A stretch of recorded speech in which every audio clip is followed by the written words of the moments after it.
Am I the idiot for throwing a family into the street? Okay, so it sounds worse than it is, I think. My wife and I purchased a home back in August from a family who was waiting for the construction on their own new home to be completed. We agreed to close at the end of December, but further agreed to give them a grace period of up to 3 months to the end of March if their construction was delayed past the expected completion date. They repeatedly told us they didn't expect any excess delays and would be trying to move out of the house as soon as possible. In November, the seller informed us that they were going to need to take the full 3-month grace period, as their construction had gotten more delayed than expected. We grumbled at the time, but accepted this, since it was in the contract and was their right to take it. In the meantime, my wife and I have been living in an apartment my parents own, waiting to move into our new home.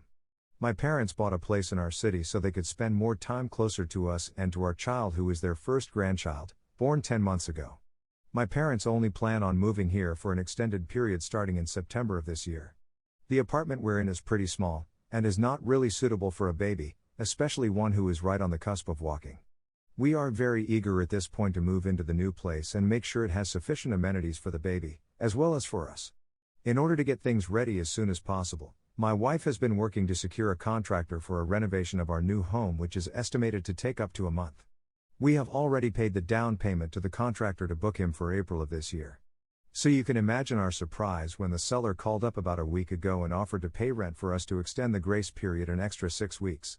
We didn't really want to delay further, so we told them that we were sticking to the terms of our contract and that they had to give us the keys and remove all of their property from the premises by the end of March. Today they called again, and this time they begged us to let them stay for an extra month until the beginning of May. They said that they had nowhere to go. Her mother is going into surgery at the end of the month and they don't have a place near where their daughter is supposed to go to school. We wanted to be reasonable, so we called our contractor to see if he could push off doing the work until May. But he's already booked and wouldn't be able to start the work until August, so we called them back and told them we wouldn't be able to help, and that they would have to make arrangements for themselves elsewhere. At this point, the wife in the couple started crying and saying we were basically throwing them out onto the street. We do have a safe, free place to stay, but we are already paying the mortgage on the house that they are currently living in. So, Reddit, am I the idiot for sticking to the terms of the contract and forcing them to leave the home? Not the idiot at all. They sold you the house, if they haven't figured out where they were going to go after selling the house. That's on them. It's not your responsibility to carry them until they can figure it out. Your responsibility lies in taking care of your family, and if you're already paying the mortgage on the house you bought, then you and your family need to be living in it. Not the idiot. That's an interesting detail about having nowhere to go near where their daughter goes to school. I'd be expecting people who were seriously worried about literally living on the streets to be a smidge less fussy about location at that point. Sure, their situation sucks, but they have the means to buy a brand new home. It doesn't sound as though they're teetering on the edge of desperate poverty, and your decision will tip them over forevermore. I'm a smidge confused that this whole building delay thing seems to have come as a complete surprise to them. I've never bought a house, but I've seen others building often enough to know that if everything goes exactly to schedule, you should be shocked and confused. Not the idiot. You have been more than accommodating, giving them 3 months beyond your original closing date to move out. Now they are asking for 5 months? No. Stand firm, because there will always be some inconvenience for this family that will keep them from getting out. You are already paying the mortgage, it's your home. Not the idiot. You should not be paying a mortgage on a house you cannot live in. It's not your fault they are having problems with their own new house's renovations. They should be making more of an effort to find alternative accommodation until such a time their house is ready. You're planning your own renovations on your home, you should not have to try to rearrange that to suit someone else. They should not have put the home up for sale if their new house was not ready. They need to deal with their own problems themselves and not rely on you after you have been more than generous giving them the time you already agreed on. I've been in a similar situation, and I was made out to be the idiot. Nah, not the idiot, and people need to respect your boundaries. Would I be the idiot for throwing a party at my place and sending my pregnant wife to a hotel? My 35 male wife, 32 female, is 36 weeks pregnant and is having the baby shower over the weekend. She has no friends living nearby, so it's going to be done over Zoom. I only mention this because we would not be having this issue as she would have just gone to a friend's house like she normally does. My friends thought it would be a good idea to hold a dad shower/birthday party for me in the evening on that same day as my birthday is over the weekend. Unfortunately, we have a larger home than all of my friends, and with current restrictions in my province, We have to hold the party at our house. All my friends have pitched in for a hotel room for my wife, she's pregnant. I know my friends, this party will go on much longer than it has to and will be much louder than it has to. She initially agreed to stay in the hotel. However, my wife changed her mind, stating that she's nervous that she might go into labor on that night and she would just prefer to stay in one of the bedrooms at our place. Furthermore, she's now also stated that the party can only have male guests, because as she states, there are restrictions and there's no need to have plus ones or any females there. Despite the fact that even with no plus ones, we will still be above the restricted limit. As soon as she brought up the potential to go into labor, I immediately decided that canceling the whole party was the responsible thing to do. However, she doesn't want me to do that.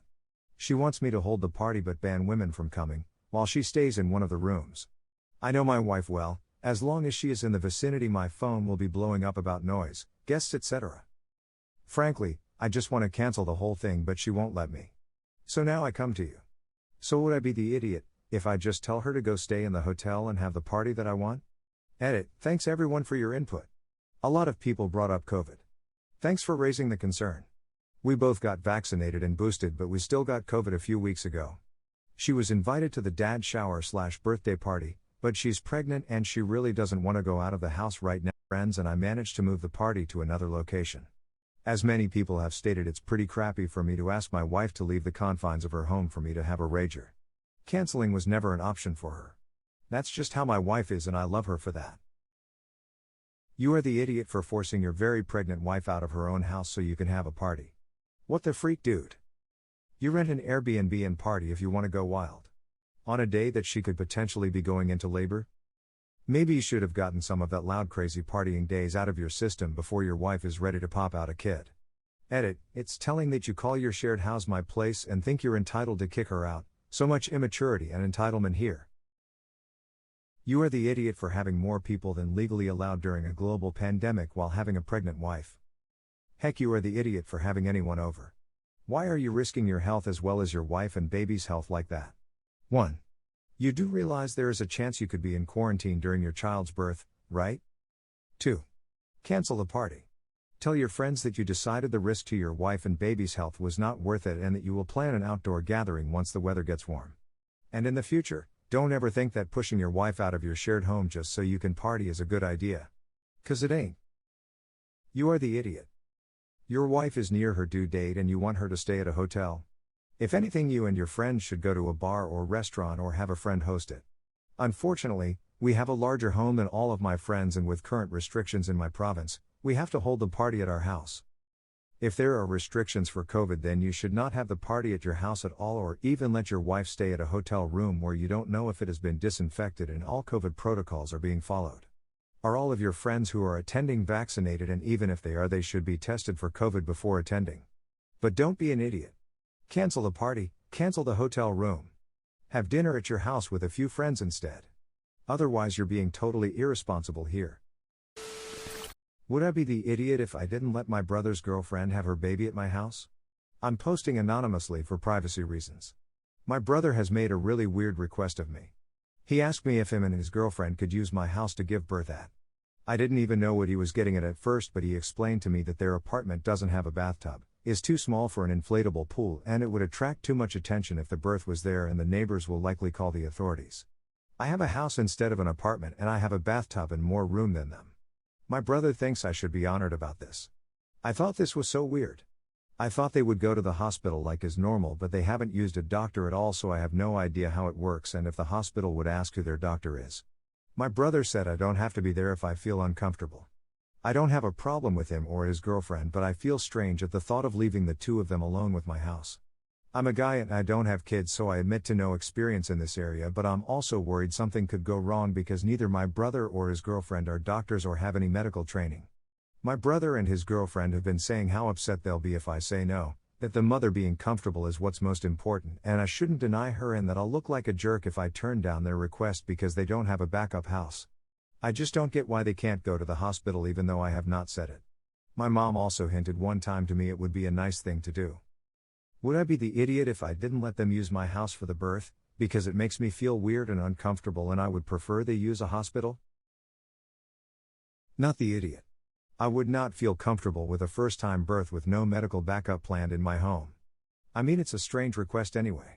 Plus, it requires a lot of flexibility. You could be on call for 4 weeks, with everything that entails, and then potentially not get your home back quickly afterwards, even if all goes perfectly.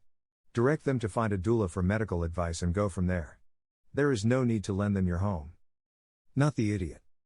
No matter what, your home is your home, and you get to decide how it is used, but dang if your brother and his girlfriend aren't manipulative.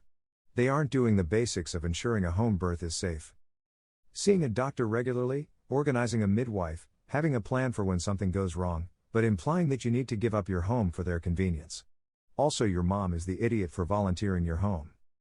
Not the idiot. If they have no outside support at all, no midwife or doula, run far away from this idea. Far and fast. There is nothing wrong whatsoever with the basic idea of giving birth outside the hospital, but even what looks like an uncomplicated pregnancy can go sideways with very little notice. Having one of these other professionals there safeguards mother and baby, because they will know when it's time to call in outside help if it becomes necessary. If you let them do this without support in your house and something happens, you could be held liable. Would I be the idiot if I told someone who invited themselves to my birthday dinner not to come? I, female 27, met this person, male 32, in 2019 in a bar in our hometown. He is a friend of a close friend, and the night we met was a leaving night from his job before he joined the armed forces and left for basic training. He asked me out and we went out on one date. I wasn't feeling it and gently told him this as one of his parents has just passed at the time and I was being mindful of his feelings. I've made it pretty clear now on several different occasions via text/messenger/Snapchat/WhatsApp. He added me on them all, and if he doesn't get an answer on one app he will try the next until I reply. He is now on home leave for the holidays for the next few weeks, which falls over my birthday. I'd planned a night with my close friends, one of which is the mutual friend we have in common. He asked me to go to dinner via Snapchat and the conversation went like this. Him, do you want to grab dinner when I'm home? Me, I don't think that's a good idea. Thanks for the offer though. Him, just as friends? Me, look, I'm finishing my current job on Thursday next week, I have my birthday dinner on the Friday, and start my new job on the Monday, so I don't have much free time, I'm afraid. Him, where are you going? Me, ironically the name of the bar we first met in. Him, his mutual friend going? Me, yep. Pretty sure he said he's coming. Him, great, I'll see you there. Me. Him, if that's okay with you. Me, well, the table is booked for 6 people and there's 6 already going, so there's not any room left for dinner. Him, you'll be done by 20:30, so I'll be down then. I pretty much was stumped and completely missed the trap I just walked into. I'm 100% sure he wouldn't see this as a friendly thing and will spend the night trying to flirt with me, which makes me really uncomfortable.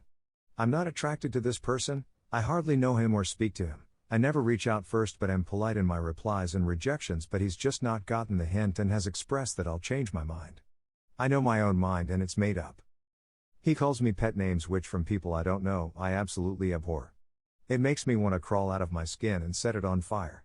My question is, would I be the idiot if I told him not to come, or is it too late now and I'll just have to risk him showing up and making me uncomfortable? This is making me so anxious it's keeping me up at night, so I'm turning to my favorite subreddit for some help.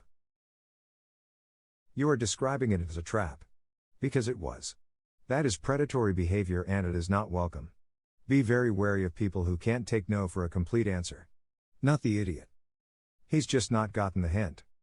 That's the problem. He has gotten it, and rejected it. At this point, he's actively stalking/harassing you. You have repeatedly made it clear that you are not interested in him, and he has gone so far as to tell you that you will change your mind and calling you pet names despite you unequivocally setting boundaries well short of even friendship. This is pathological stalking behavior, trying to create or insinuate a relationship where none exists. If you are comfortable doing so, at this point it is no longer rude, but necessary, to be absolutely blunt with him. Text him and tell him point blank that you would rather he not be at your dinner, or join you and your friends afterwards. Tell him that his behavior is making you extremely uncomfortable, that you have tried to be polite about it, but his refusal to acknowledge your boundaries or request for him to keep his distance is making you feel unsafe, and so you feel that it is necessary to tell him in a way that he cannot misinterpret. Tell him that if he continues to contact you, or invite himself, that you will contact the authorities. If you do not feel comfortable telling him this yourself, and there is nothing wrong with that, this man is stalking you, then ask your mutual friend to tell him. He is not welcome where you are. He makes you uncomfortable. He is not to contact you. You are not the idiot here. He has gone well beyond any reasonable limits. Not the idiot, but please stop telling him where you'll be at what time with who. This is clearly predatory behavior, and you have to protect yourself. Tell him he isn't invited and block him on everything. And then let everyone at your party know he isn't invited at all. Edit. A few people have suggested that I've been saying soft nose to this dude. On each of the 4 occasions he's asked me to hang out one-on-one, I've said a hard no, example given: dinners, a drive, hotel, and a trip to the Christmas markets in another town. I've said I'm not interested in dating anyone, which is absolutely true. I'm at a fantastic place in my career, starting my dream job in 9 days, which I didn't think I'd get before I was 30. I have a fabulous family, brilliant friends, and my pup who's like my doggy daughter. I absolutely have no interest in adding a man to my life. Since this happened, he has found my Tinder profile, which goes unused, sent me a screenshot of my profile picture with the comment of "nice profile," which I replied thanks. He then said welcome sugar. I then called him out and told him it's insulting to call me a pet name and to just stop because he's been told several times not to do it. He was very offended and then asked how I was getting on with Tinder. I just don't want to cause any awkwardness with our mutual friend because he and I are very close. Edit 2. Thank you everyone for your comments, advice, and time. I have sent this dude a cease and desist message and been as blunt as I can possibly be. Unfortunately, I'm not going to be able to change the venue, as getting a table for a large party this close to Christmas was hard in November. It's impossible now. We live in a relatively small town, the nearest city is about 45 minutes away by public transport, and it's a nightmare to get home after midnight. I've also been spiked twice in that city, so it makes me understandably uneasy. I've also had a long conversation with our mutual friend, and he understands that I feel really uncomfortable with his advances and knows to reiterate the uninvitation if this dude reaches out to him. It might not stop him appearing, but if he does, the bouncer and bar staff will be my first port of call so I can leave early if need be. I'll be pissed off, but at least I have a bailout plan. Below in the comments is the message I've sent him with the assistance of my mum, as I had a panic attack. I'm okay, I have rescue meds if this type of thing happens. Edit 3. I received a response about 10 minutes ago which read: whatever, I'm seeing someone anyway, and then delete my number. 1. I never saved it in the first place, my dude. 2. If you're seeing someone, why are you asking me to dinner? What the freak? Dude is a field of red flags, and I'm happy it's over with now. Hopefully there won't need to be an update and I can enjoy my birthday in peace. Thank you to everyone who reached out, commented and awarded, you're all very kind.